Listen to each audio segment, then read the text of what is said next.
So Sundance 2025 just happened, and I'm very excited to talk about it.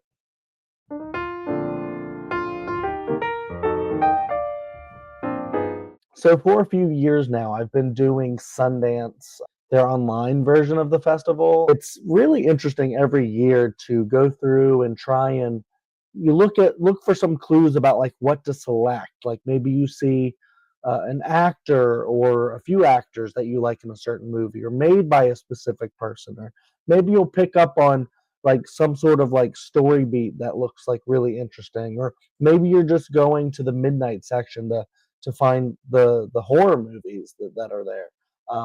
Fortunately, on their online version of the festival, they don't always include a lot of horror movies, but there are some sometimes that are pretty decent that you can see there on the online version. A lot of the big ones, though, unfortunately, they hold for their in-person sessions, and I have yet to be able to go to that portion of the festival. Like last year, they had I Saw the TV Glow, which I ended up loving. I just didn't get to see it until later. I was wondering if I was actually going to do Sundance this year, and then I decided, hey, why not grab a few? I decided to grab eight, which is actually kind of steep because they raised the prices this year, which is a little bit sad. I don't know if I'll do it next year if they keep raising the prices. But I feel like, because of the exclusivity of the thing, and, you're seeing a lot of movies before, the general public will see these things, that a lot of the times it is worth it to try and see these things early. But it's always a gamble because you never know like what the quality of these things are, as far as like you're not going to like a Rotten Tomatoes or a Letterbox to see generally what other people think, unless people have already kind of seen it in like the in-person uh, festival, which is like the first time a lot of people are actually seeing these movies, and then we'll get it a little bit later. So you can kind of get a good grasp of like the buzz behind some of these things before you buy the or rent the movies to check them out. And that kind of affected a little bit of my attendance this time, because I decided to go with eight, which is actually like still a lot, but like I felt like that was a good like conservative like amount to get that. I'm like, I only got 4 days to watch these things. How many can I actually do? And I ended up watching like 11 things total, and one of them was actually pretty long. So I'd say like equivalently, I probably watched around 15 movies if you just like look at the time. There's a lot of Sundance movies tend to be short, but yeah, I wanted to go through each of the movies on this slate and just kind of like try and uh, give you the gist of how I felt about them. I'm not going to go through like in-depth stuff or spoilers or anything like that, because a lot of people haven't seen these. So why not just go through like my general thoughts of each of them? Thought about maybe doing like one review per movie, but then I was like, I might as well just go through and do like a big review of my overall experience. I can talk about the experience watching them and stuff like that as well. So the first movie that I saw at the Sundance Film Festival 2025 was Bubble and Squeak, by director Evan Toohey, starring Himesh Patel, like from Yesterday fame, Sarah Goldberg from like Barry, Stephen Yun, Walking Dead, a lot of other things, Nope, Dave Franco, you know Dave Franco, Matt Berry, if you've seen What We Do in the Shadows. From that, What We Do in the Shadows is a very silly show. This was a very silly movie, in that just the concept of it was very silly. Basically, two people are going on a honeymoon in a foreign country. I don't remember if they actually ever say the name of the country, and I think they tried to make it to where it's like it feels like any kind of like foreign country that you could go to. But basically, they're charged with the crime of smuggling cabbages, and we find out that this country really hates cabbages. Like they have a whole backstory about why they hate cabbages so much, so that anytime anybody tries to smuggle in cabbages, I guess to sell or whatever, they have like really barbaric rituals of how to punish said people. And so we find our two, main characters really uh, under that scrutiny at the very beginning of the movie, and the rest of the movie is them just trying to escape, learn about each other, talk about their marriage. They meet people along the way, and it's just a lot of like silliness about like people wondering if they have actual cabbages, while Sarah Goldberg has comically like a lot of bulges in her pants. That's basically cabbages that they've smuggled. I feel like depending on your sensibility, depending on your comedy, like your style of humor, the plot might run thin as the movie goes along, or the jokes might run thin and get a little old, where you're just like trying to figure out if it's got anything else up its sleeve, and I don't know if it does. I think it's a sweet movie. It's a simple movie. It's silly. It's got a lot of fun gags and stuff to it. There's one specific one with a little kid that's really funny. There's a really kind of touching scene towards the end that I really liked, involving potential cabbages. I think this is one that, you know, you might not want to rush out to the theater to see necessarily. If it's on streaming, I would definitely give this a shot if you're in the mood for just this kind of silly humor, like a Hot Rod or something like that. That's just really is not taking itself too seriously, and that's what I actually really enjoyed about it.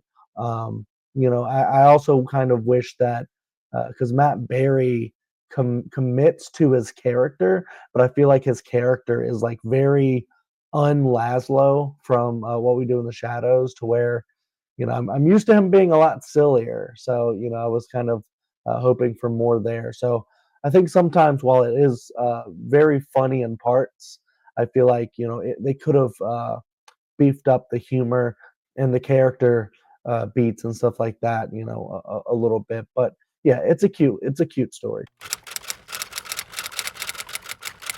And the next movie that I checked out was called Andre is an Idiot, which I didn't actually know was going to be a documentary until I started it, and then I found out that it's a documentary.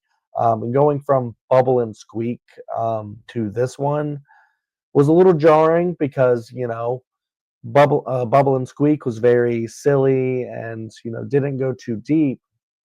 Yet Andre is an Idiot is basically about life and mistakes and taking death with humor, or taking death with like not taking life so seriously. And like if you find out that you're going to die, how do you approach it? Like, do you just get miserable and like wallow, or can you approach it with a kind of like dark sense of humor kind of style? Because basically, that's the plot of this movie, is that there's a guy named Andre.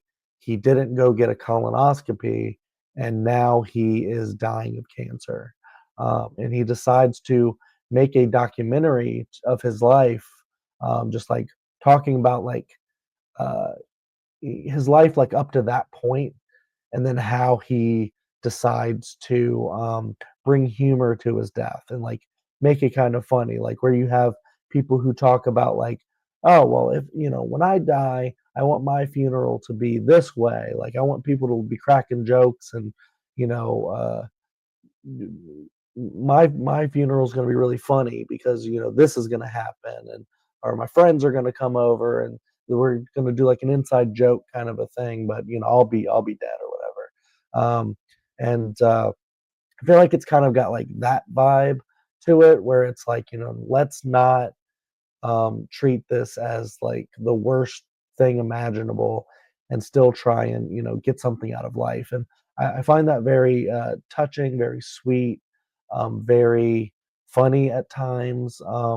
And then it goes even deeper, where it's like, well, what what if that's happens when that's not enough, and depression actually starts to set in, and you can't actually really get away from that, and stuff like that. And I feel like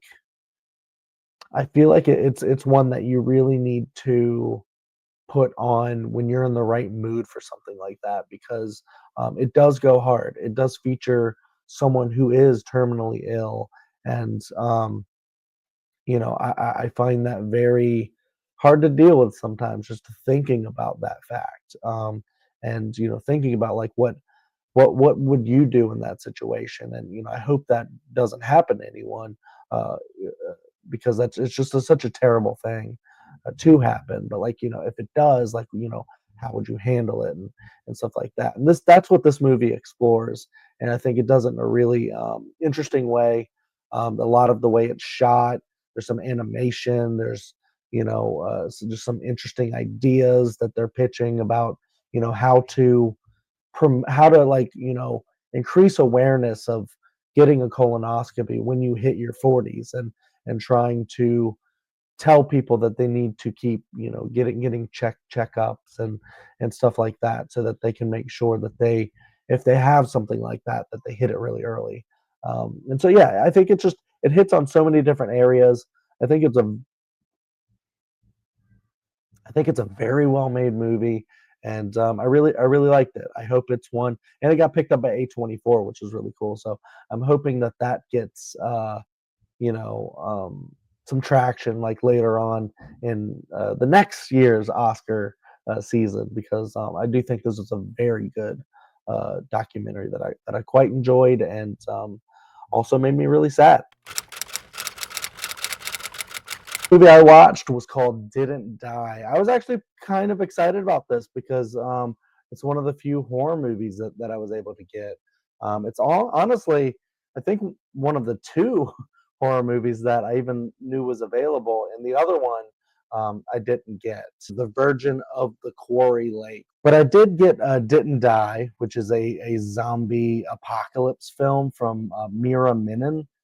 She's an Indian American director. I think she brought that interesting new perspective to the zombie genre. But it was ultimately like a movie that I wasn't that interested in as it went along. Like it's basically about a zombie apocalypse occurs, and Mira Minon's character, she stars in it, right?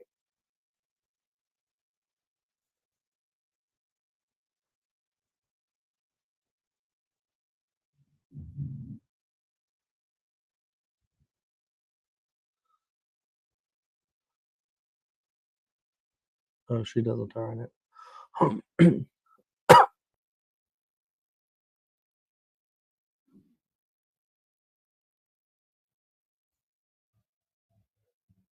So basically, what it's about is it's a zombie apocalypse. We're already in it, and there's like a group of friends, and one of them's a podcaster, kind of a deal. And so it's about like making a podcast during that. Things happen, like someone has a baby, and it's about protecting that baby, and just having like conversations about their lives, and stuff like that. And I just ultimately didn't really find a lot of that interesting. I didn't find like the characters that interesting, or just anything to really grasp onto with this one. And even when we got like zombie effects and kills, and things like that, I just didn't really think that that was well done either. Um, and yeah, I was really disappointed with this one, because it was one of the few horror movies.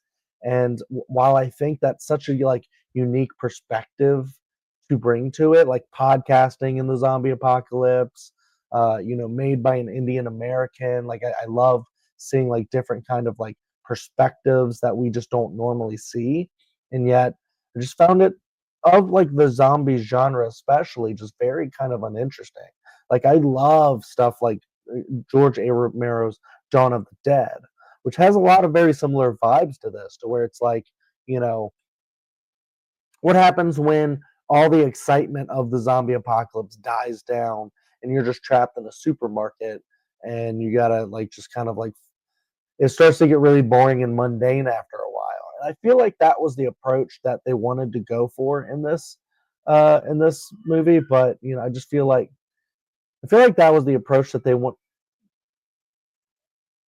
I feel like that was the approach that they wanted to go for in this movie, but I just don't really feel like it was that interesting. I mean, maybe other people might find it more interesting than I did. You know, I saw Handling the Undead, which was a horror movie or which was a horror drama from last year's Sundance Film Festival, where it was about kind of like the dead coming back and how people dealt with that. And instead of it being kind of like really scary, it was more of a bleak, melancholic kind of sad drama of how to deal with uh, what happens if the dead return to you, but they're not themselves.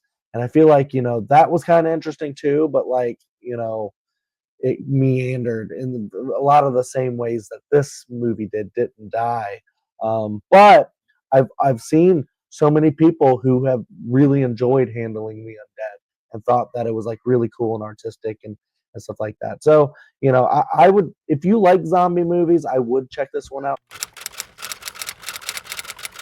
And the next movie I got was called The Perfect Neighbor, directed by, apologies again, Geeta Gandabir.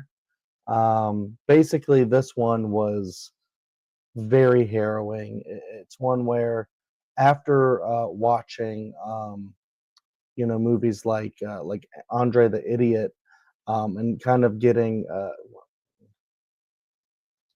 let's say that. This one honestly was very anxiety inducing. If you struggle with anxiety and having problems watching something where the tension builds and builds and builds so much where you're just like in a state of like panic almost. That's what this movie kind of does. So um because it concerns a real life case of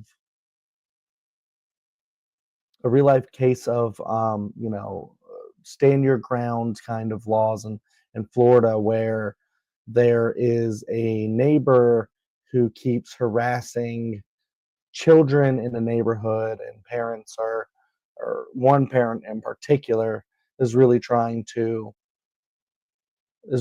stand up for the kids and make sure that they can play safely in their neighborhood without some old lady like harassing them. And um from the other lady's perspective, you kind of get like these kids are running around and not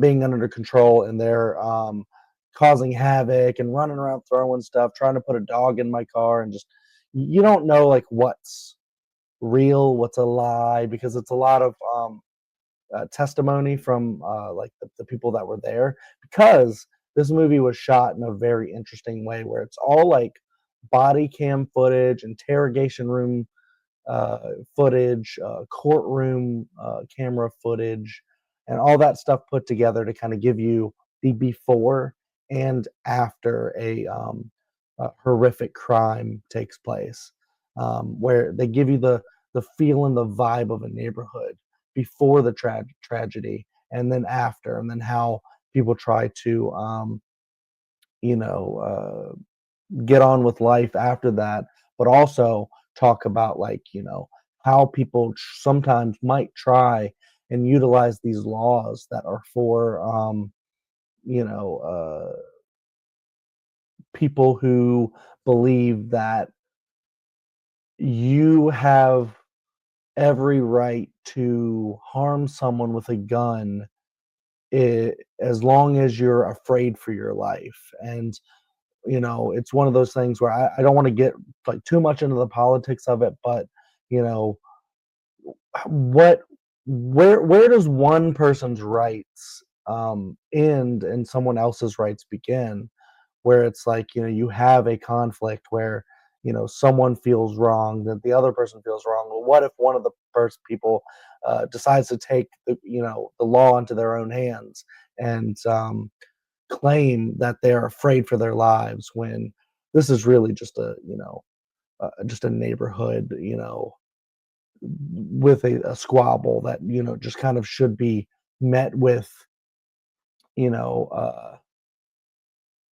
friendliness, and some people just don't want that. So it's a very interesting documentary in that sense, where it's um, giving you posing the question and saying, like, what do you think about this, about the laws, and how should they be resolved, and what happens with, like, common sense gun laws and things like that, and who should have when does uh, self-defense become not self-defense anymore, and stuff like that. So it's a very interesting one for that. But as I've said, it does give you a lot of anxiety. At least it did for me. But that, I think that's a testament also to the effectiveness of this film as well. So highly recommend. I think this one could go on to be some sort of awards player down the line, if it's very popular with, like, the documentary branch and stuff like that. So I look forward to seeing how this one fares the rest of the year. The next one I saw was called Omaha. Um, and I heard that this one is a very heartbreaking movie. I don't really want to get into what's going on in the movie, because you start the movie right in the middle of a situation. And basically, it's a father gathering up his kids and their family dog, and going on a road trip. And they're going to Omaha, Nebraska. You don't know what's in Nebraska. You don't know much about any like what's going on with them at all. But you do get this kind of sometimes sweet, sometimes not so much, family road trip. But underneath it all, there is something very sad about this story, and something kind of depressing about it. And you will get that in a few different instances throughout. And it actually, like, gave me a lot of the same vibes of After Sun, if you saw that, which had a lot of the very same kind of ways to tell the story. It's of this is shot differently, but, like, where the story plays out and you don't know, all you know is that there's, like, a father and a daughter, and they're going on a vacation together, and there's some happy stuff in there, but you realize that there's something else going on this whole time. And so I recommend this one because I think it's such a well-made movie. Forgot to say it was directed by Cole uh, Webley, and stars John Magaro, and a couple two adorable little kids, Molly Bell Wright and Wyatt Solis. And I think they all were very, very good in the movie. It's very good movie, but it's one of those where got to be in the right mindset. Kind of like with you know Andre is an Idiot, or the Perfect Neighbor. This one, you got to know it's going to be depressing at the end. So same with After Sun. If you haven't seen After Sun, I highly recommend that one as well. Um, but yeah, check it out. I found it very, very good. Highly recommend that one. The next movie I watched was a documentary called Heightened Scrutiny. This one I feel like is very important. This one I think should stay in the conversation, because it's about trans rights. It's interesting because, like, 2024, I feel like was a very good year for films, trans movies, and just media, because we got, like, a great documentary with Will and Harper. We got a great movie by Jane Schoenbrunn called "I Saw the TV Glow," which was a horror movie, which was really, really fantastic. One of my favorite movies of last year. Um, and we also got Amelia Perez, and I'm not sure what your take is on it. It's not a very beloved movie, but it does concern trans rights and trans identity.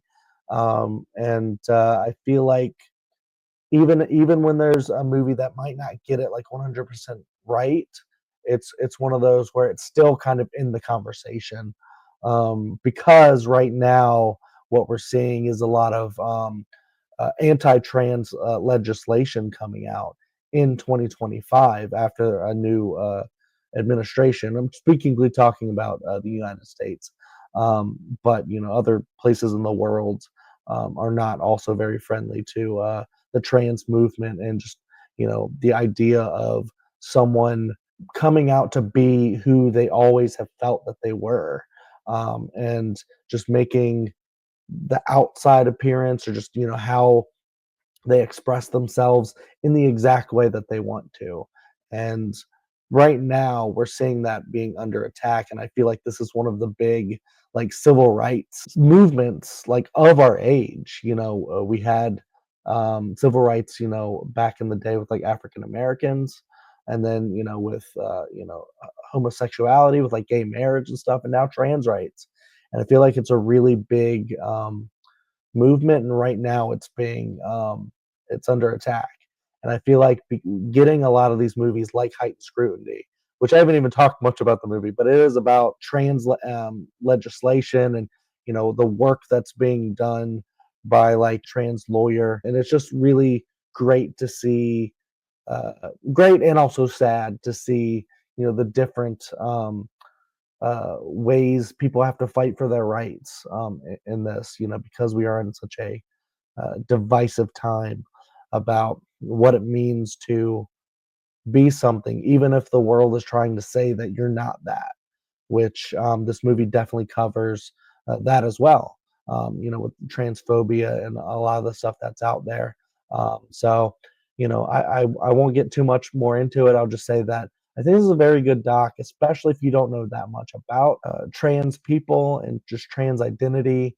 And, you want to learn more about the legal system and what's going on with that. Highly recommend you check this out, and stay aware of it, and try and just educate yourself about it, because a lot of people just don't understand what's going on, and because it's different, they decide that it's not okay. And I feel like that is just not the best way to go about handling something like that. And because we all want to make sure that people feel included in this world and feel comfortable being themselves. The next movie I watched was called Atropia, and this was a very buzzy movie going into Sundance. A lot of people were talking about it. That it was really good. I had heard mixed things a little bit about it actually, but it was directed by Haley Gates, starring Aaliyah Shawkat, and you even had like people like Channing Tatum and Chloe East from like Heretic show up at some point. So like very familiar faces in this one. Basically, it was about an Iraqi war zone, but not. It was actually about a fake Iraqi war zone called Atropia, where it's an exercise, a military exercise.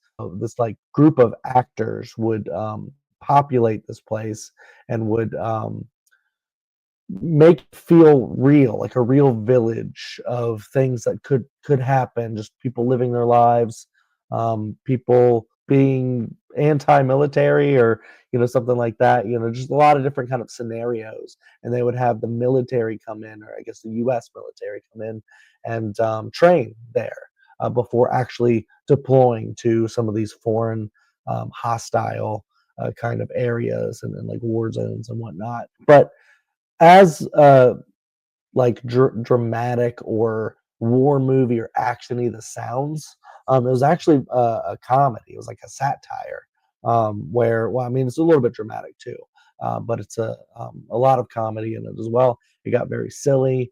I thought that some of the sequences are really funny because there is like a whole thing where some of the actors decide that they want to do a like a coup or some sort of like anti-military thing, storm or something like that. And instead of it being like very harrowing, it's actually kind of funny what happens with that. And you get to see the development of a love story. I don't know if it like fully came together, but honestly, I think the concept was just really cool.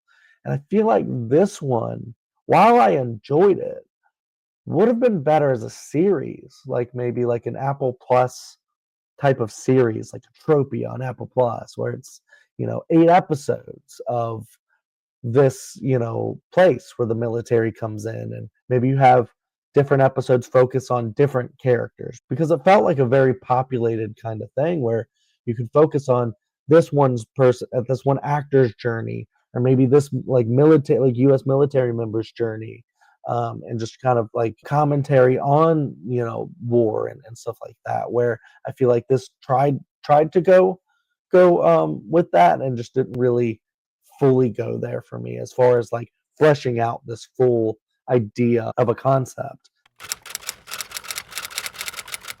All right, and then you have the next movie called Plainclothes, which was another very buzzy one. People were really enjoying this one, and I liked it. I liked this one a lot. It was directed by Carmen Emmy, starring Tom Blythe, and I found this kind of fascinating.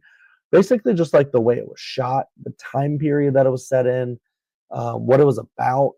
I thought all that like came together really well to make a kind of unique film. Um, it is one that is about a sort of like tragic romance, but it's also about the idea of being homosexual and having to keep that a secret. Because nowadays, I'm not saying it's perfect by any means, but nowadays it feels a lot more accepting in the 2020s of coming out. But this takes place back in the 90s when it wasn't very okay. Like that's when we had, like Ellen DeGeneres coming out on her TV show. And while that was a very empowering thing. There's a lot of backlash for that show when that happened. Or like Buffy the Vampire Slayer, one of my favorite show of all time, basically. Having like one of the first lesbian romances on TV. So like the '90s were kind of like a big wave of starting the wave of acceptance that we would get, and we wouldn't. It would be many more years later before we would get the like gay marriage approved and stuff like that. But this was still a time, especially in certain areas, where you would not feel okay coming out. In fact, if people found out, it would probably cause problems for you in your life. And so we have here a I don't know if they fully say like his sexuality, if he's gay or he's bisexual. I don't know, but I'll just say a gay man is a police officer, and he is in this like task unit of going after gay men who are having sex in a bathroom stall in this specific. I think maybe it was a mall actually, because they were playing like '90s music. It was like one of the best like openings to a scene. I forget the song that was playing, but it was a very it took me back to like my childhood.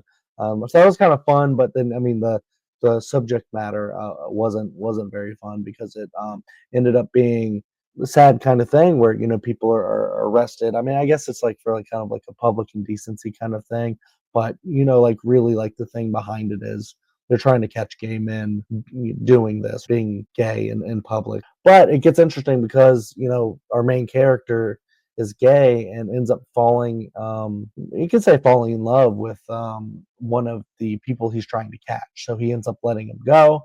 and then they meet up later and stuff, and you get more about like this character's family life, discussions about being gay in that time, which I found very interesting to look back on and to see like kind of how far we have come, and stuff like that. But it was just a really good story, just on its own too.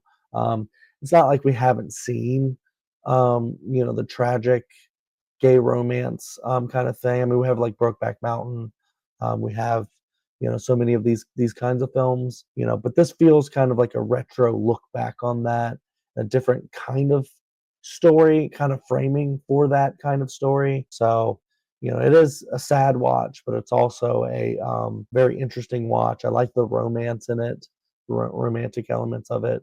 Yeah, highly recommend this one.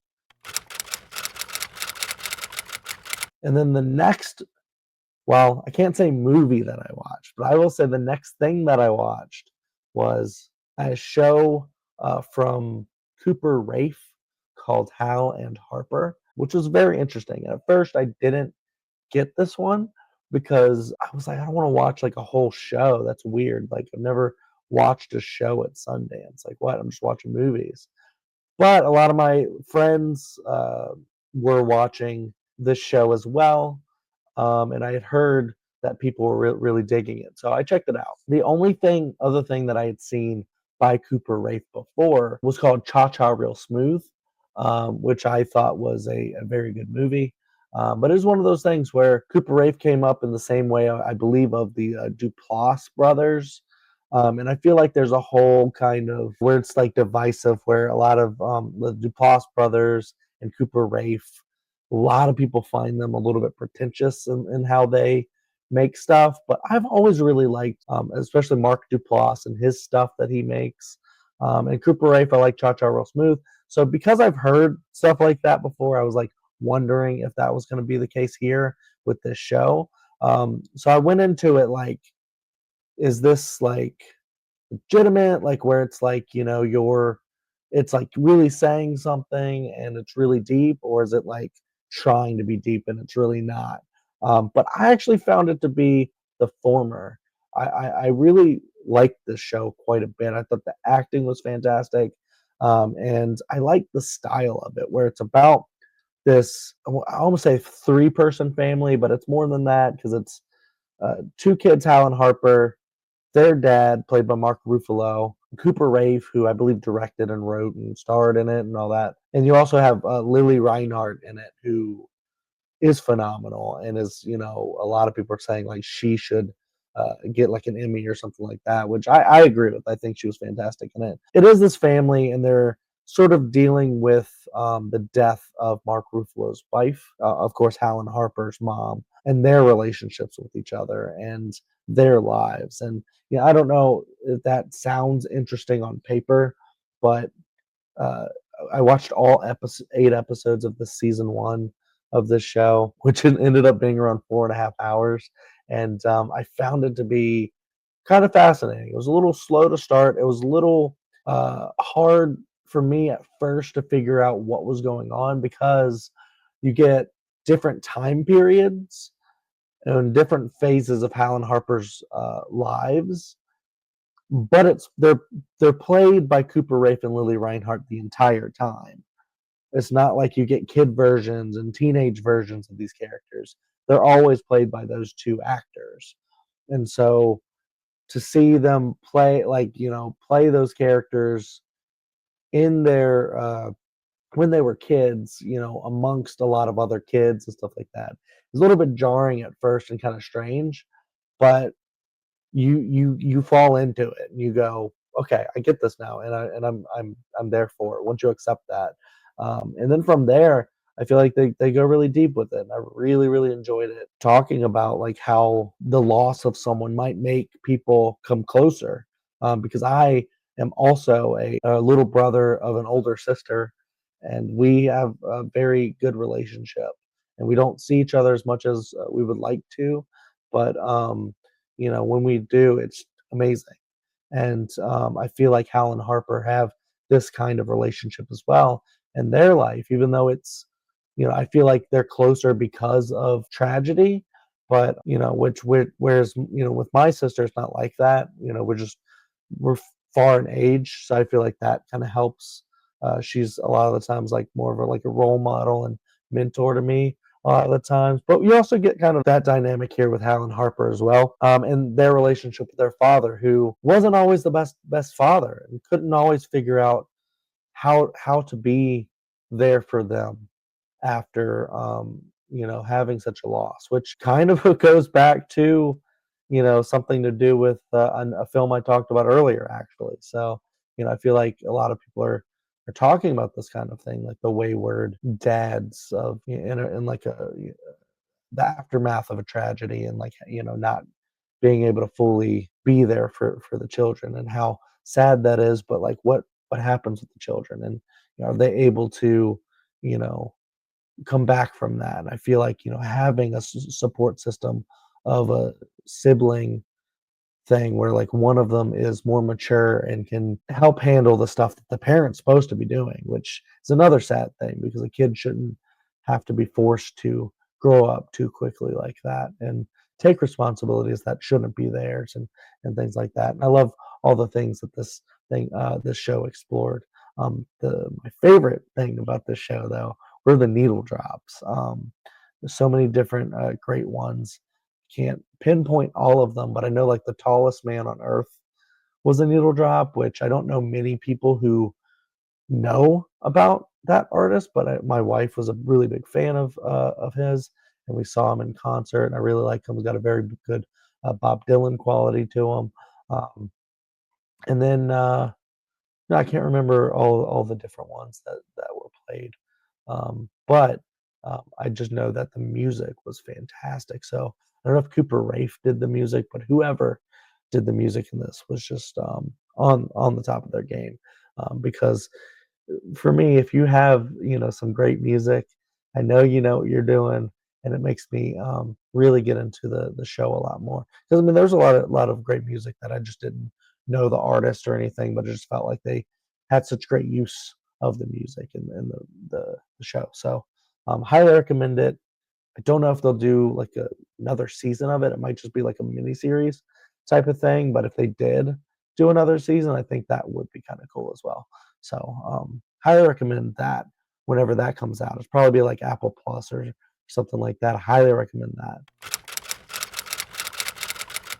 The next movie that I saw was Sukkwan Island. I believe this is a Norwegian film. This one is also very tragic. This one kind of felt very like Omaha, like very Andre the Idiot, but this one was more harrowing and really not funny at all. So this one's a straight drama, heartbreaking.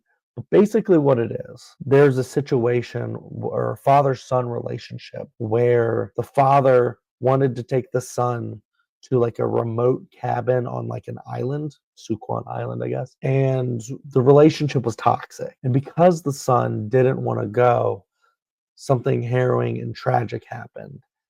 And this movie it was based on a book, but that whole story was about the almost rewriting history, kind of revisionist history of what happened, what would have happened had the son gone on the trip with his father, and what would have come from that since the relationship was so toxic. And so you get a lot of them coming on the island, trying to have fun together and trying to get along, but things start to get kind of out of control as far as like getting sick or getting hurt, and how there's not a lot of the communication between them and the mainland, and stuff like that. So became very harrowing. I don't want to ruin what happens in it, but it's one of those where go into it knowing that it's not going to be an easy watch, and it's going to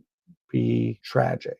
It's going to be harrowing, but also I feel like it does explore like toxic relationships and where it's okay to maybe not entertain a relationship that you feel could be not to your benefit or dangerous or something like that. So I do recommend this because I think it's a very well-made movie. I like that it was a personal story.